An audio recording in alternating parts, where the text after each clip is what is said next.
Hello, fight fans, and welcome to another edition of Monday Night Fight Talk. I am your host, Dylan Brewski, and we got some predictions to do today. As we all know, there was no fight night, there was no pay-per-view this last Saturday, but we do have UFC 273 coming up. It's got 2 title fights. We got a bunch of great fights on this card, and I'm going to talk about some of them today with you, give my predictions, what I think will happen, what I think might lead to it afterwards, maybe on some of them, but I'm very excited to get into this pay-per-view as I don't know about y'all, but man, this last Saturday without a UFC pay-per-view was just so weird. Or not even just a pay-per-view, just UFC at all, because we've had I think it's 7 straight weeks of fights, and now all of a sudden there was none this last Saturday, but it seems like they're going to keep rolling with a bunch of weeks in a row of fights. I think we have 5 in a row already on the UFC website, with others still being finalized and everything. So hopefully the shorter shows will come to a close for a while. I do predict that this one's going to be fairly short, as giving predictions can't even last as long as giving reactions in some people's eyes. So I'm going to dive right into it. I'm going to go with how I was rolling with the show last week, with the giving the first fights and then going towards the main event last. First fight I want to talk about is actually the first fight of the night. Hanson versus Pierre Rodriguez. This is a very interesting matchup. Pierre Rodriguez making her UFC debut. She's undefeated, 7-0 in her professional MMA career. So she's obviously coming in hot, where Hanson is kind of coming in struggling just a little bit. She's had 3 UFC fights. She's lost the last 2 of them. So she is looking to bounce back. And what a better way than to knock off someone's undefeated record. Just because someone's making their UFC debut doesn't mean that they're insanely good, and just because they don't have experience doesn't mean that they're leaps and bounds better than a lot of other people. So, this could be a big win for Hanson to get back on the winning side. Pierre Rodriguez is a tremendous striker. She's a very good striker. Hanson's definitely going to try to get this to the ground. She's a great grappler, has great jiu-jitsu. But ultimately, I think the debut turns out very well for Pierre Rodriguez. I think she comes in, she wins by decision. I feel like she's going to be able to stop the takedowns from Hanson and be able to use her strikes and get the decision victory and improve to 8-0 and continue her undefeated record into the UFC. The next fight I want to talk about, Vince Pichelle versus Mark Madsen. Another guy, well, I shouldn't say another guy, another fighter coming in with an undefeated record with Mark Madsen, and then Vince Pichelle, who also has a very good professional record. 14-2 is nothing to slouch about. Both guys are really trying to make a name for themselves in this lightweight division. As we know, it's very, very top heavy. So, if these guys get an impressive win, they could find themselves maybe in a ranked spot, or maybe getting closer, approaching that ranked spot. I don't know about a win in this fight would necessarily get him a ranked spot in that division. But Madsen, I think, has a little bit of an advantage in this fight. He's more of a well-rounded fighter. He can get the fight to the ground, but he can also strike. Vince Pichelle is very much a stand-up guy. He's a very good striker. I think that the grappling is going to be an advantage because it does bring the different dynamic for Mark Madsen, and I think he also is able to keep his undefeated record and improve to 13-0 against Vince Pichelle. I think Madsen's also going to win this fight by decision. The next fight I want to talk about is between 2 hard-hitting big men heavyweights, Giarazino Rosenstruck versus Marcin Tabir. These guys are the definition of hard-hitting heavyweights. Rosenstruck has faced a lot of the top dogs in the UFC heavyweight division right now. Granted, he hasn't had the greatest success, but when you look at his record versus all the guys that are below him or near his range that aren't near his range, he's actually done very, very well in the UFC. He's got a lot of big wins, but he also has a lot of big losses. Marcin Tabir is definitely trying to make a name for himself. He is coming off of a loss also to Alexander Volkov. Again, that's kind of one of those things. Losing to Alexander Volkov is nothing to slouch about. Alexander Volkov has been a top 10 heavyweight for I don't even know how long. It's been a very long time. So nothing to be completely upset about with yourself about losing Alexander Volkov. But both guys are trying to get back in the win category. I think Rosenstruck has an advantage just off of pure experience. I mean, he's faced so many top-level guys in this division. The champion, the former interim champion. I mean, the list goes on and on of the people Giarazino Rosenstruck has faced. And I think that's going to play an advantage. He's smarter. I think he's going to pick his shots better, while Tibira is just going to be kind of swinging for the fences, hoping he can catch Rosenstruck. I think Rosenstruck wins by a second-round knockout in this fight. The next fight I want to talk about, before I get into it, there's a lot of undefeated records on this card. It's crazy. This is the third undefeated record I've seen on this card. Ian Gary from Ireland versus Darian Weeks, who is very inexperienced. I was actually pretty surprised to see him facing a guy like Ian Gary with an 0-1 record. But Darian Weeks, with that inexperience, his one professional fight, he's 0-1 right now, was against Bryan Barberena, who I was just talking about last week, had the fight of the night win over the immortal Matt Brown. So Bryan Barberena, we know, can scrap. And, I mean, he went toe-to-toe with him. Darian Weeks did not back down from a tough opponent like Bryan Barberena. They both landed over 100 significant strikes on each other. So we know Darian Weeks can take a punch and he can throw a punch. But ultimately, I think this fight's going to be a little bit like the Bryan Barberena, except Ian Gary is a lot more calculated to me. He's not the brawler type that Darian Weeks and Bryan Barberena are. He picks his shots better, but I don't think that Ian Gary's going to be able to stop Darian Weeks, but I do think Ian Gary's going to get the win by decision and keep his undefeated record. I feel like this is starting to be a trend of me picking guys with undefeated records. The next fight I want to talk about, the featured prelim of the night. Huge stakes in the women's bantamweight divisions. Number 4 ranked Aspen Ladd versus number 7 ranked Raquel Pennington.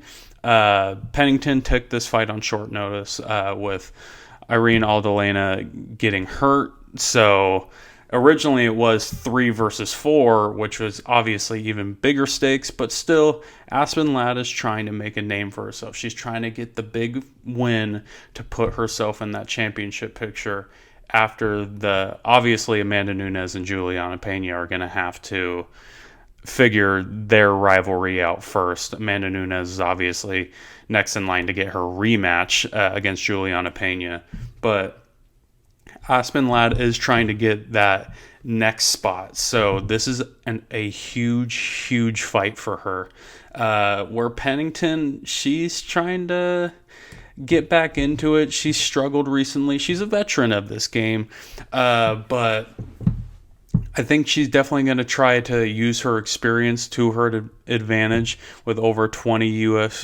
20 professional MMA fights. But ultimately, I think Aspen Ladd is just an absolute beast. I think it's her time. She's unbelievably motivated to get into that title picture, and I have her actually winning by a TKO in the 3rd round and continuing her rise to championship status. And then the first fight of the main card was originally Kelvin Gastelum versus Duplessis. Sorry, I can't remember how to pronounce his name, but he Calvin Gastelum did end up getting injured, so that fight is now off the card. So the next fight is Alexei Oleinik versus Jared Vandera. Man, I can't believe Alexei Oleinik is still fighting. This guy is an absolute warrior. He's looking for his 60th win in his 77th professional MMA fight.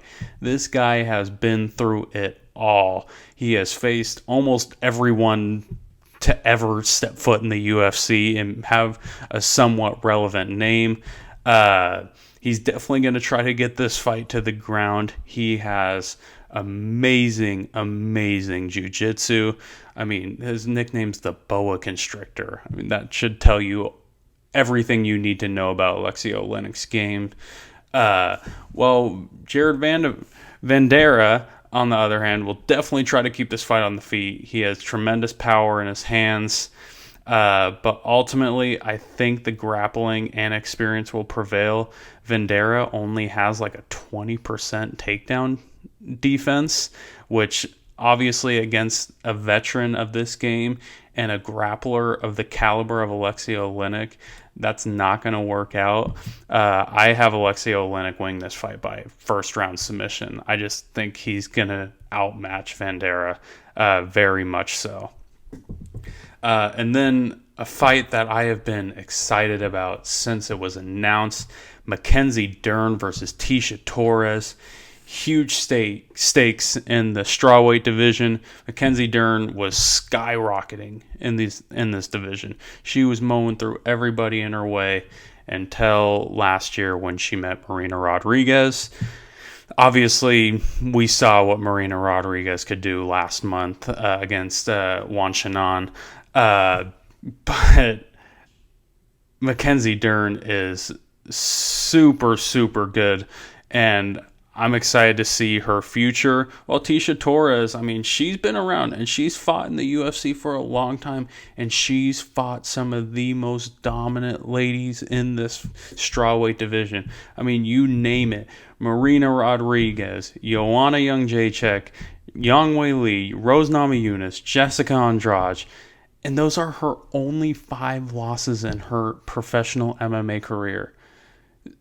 I mean, those are 3 former champions, the current champion, and Marina Rodriguez, who's probably next in line after Carla Esparza and Rose fight. That's the caliber of women that Tasha Torres has lost to. Ultimately, I think this fight is bigger for Mackenzie Dern because she's still on the rise in this division, and I think that's going to play a huge factor in this fight. I have Dern winning this fight by decision and getting back on track to trying to climb the ranks in the strawweight division. And if she does win this fight, I know Jessica Andrade is coming back to the strawweight division. I definitely would not mind seeing those two go at it. Jessica Andrade obviously has to beat Amanda Lemos at the end of this month, April 23rd, but I think that would be a big fight for both of these ladies. Jessica Andrade, and the fact that beating a top 5 contender, obviously of Mackenzie Dern, she does have to win this fight against Tasha Torres. And also, if Mackenzie Dern's able to beat Jessica Andrade, that would be a big fight for her future and to climb herself into the rankings, beating a former champion of this division. And now for arguably the most anticipated fight on this card, Gilbert Burns versus Kamza Shamayev. There has been an amazing amount of hype surrounding Kamza Shamayev, and rightfully so. This dude has been dominant in 3 UFC fights. In 3 fights, he's landed 112 strikes. He's been hit once. In 3 fights, Kamza Shamayev has been hit 1 time. That's how dominant this guy has been since joining the UFC. But he has not faced anyone near the caliber of Gilbert Burns. Gilbert Burns is the number 2 ranked welterweight in the world for a reason.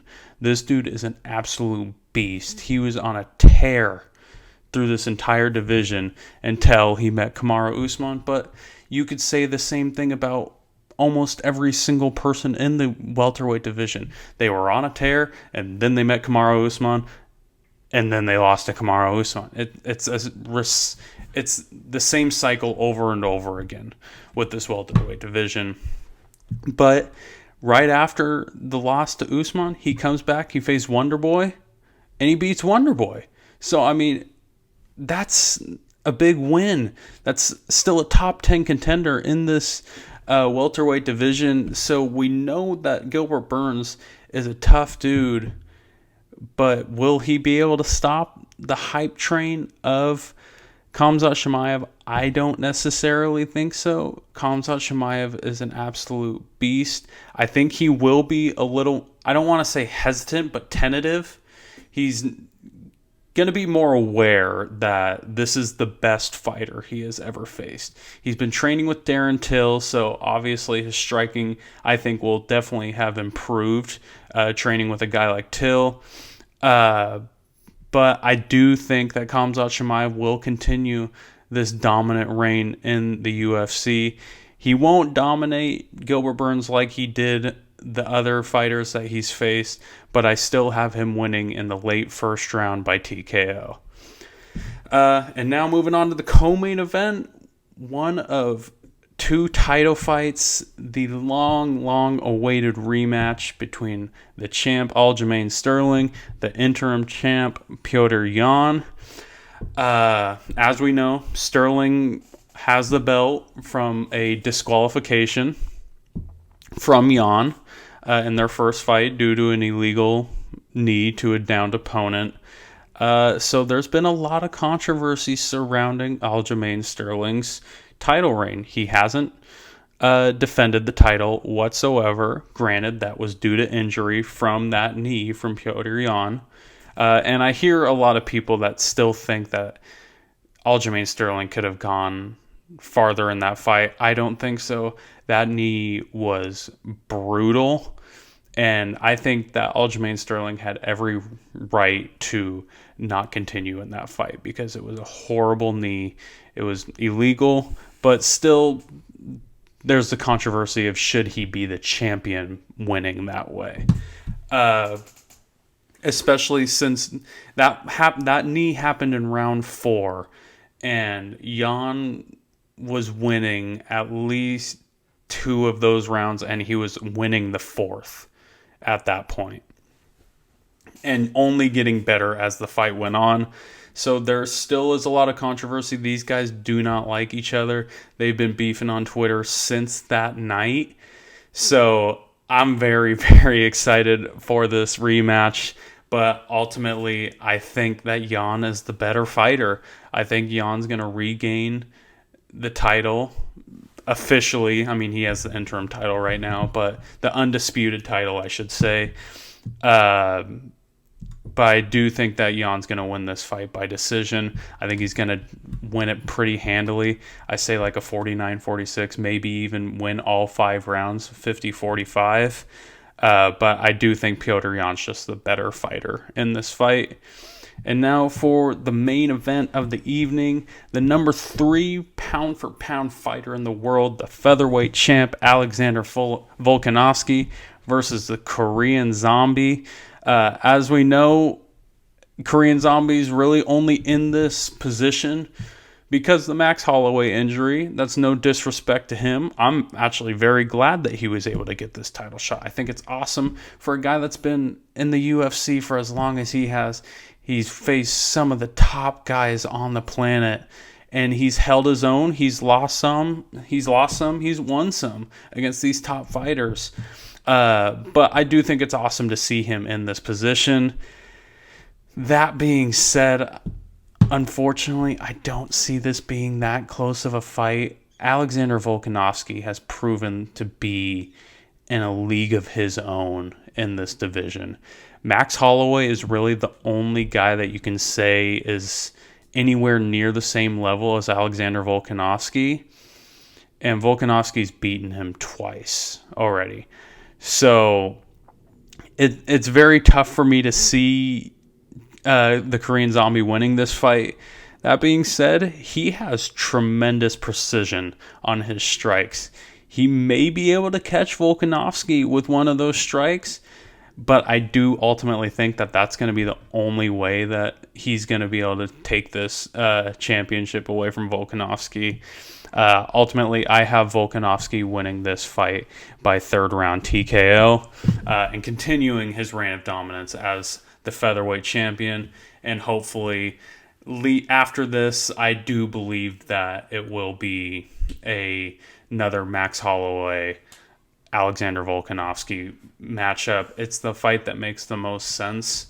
Unfortunately for guys like Yair Rodriguez, other guys in this division, I just don't see anyone else being in the title conversation with those two. But as we know, that's it for me. Thank you all for listening. You can find me on Instagram at Monday Night Fight Talk. You can find me on Twitter at MN Fight Talk. If you want to hear my just general sports opinions, you can find me on The Bolt on Squabo Says YouTube channel, 4 p.m. every Friday. I will put that link in the description also. Please like, please comment, please subscribe to my channel.